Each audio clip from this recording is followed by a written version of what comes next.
That forecast kept farmers in Perry busy today. Employees at Tagge's famous fruit and veggie farm, get this, picked nearly 35,000 peaches in anticipation of the high winds. That's a lot, and as news specialist Ashley Moser explains, doing so possibly saved them thousands of dollars. Ashley?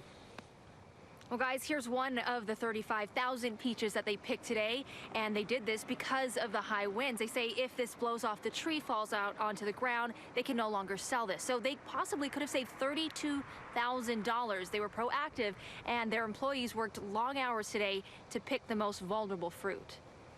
Well, I've seen peaches fall on the ground before, and I can't watch it. It's painful. Saving your fruit, your product, your livelihood. Got to do what you got to do. Is something Thane Tagge has down to an art. We call it no excuse farming. You got to be aware of what's going on. You got to make some decisions.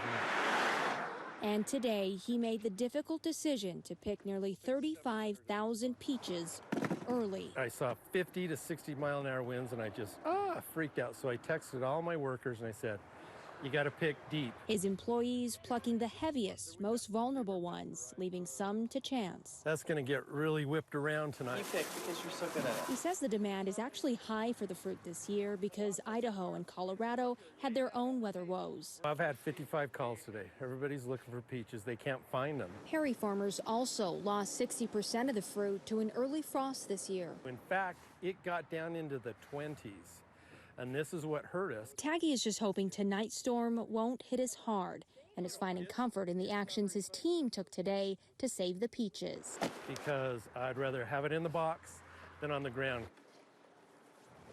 And he says, although these were picked just a couple days early, they'll still be good. You'll just have to leave them on your counter so that they ripen and are just a little bit sweeter. But they did leave a lot of fruit, as you saw there, on the trees. They're hoping those will withstand the winds tonight. But again, we'll just have to see what this storm does to their orchard and other farms across the state.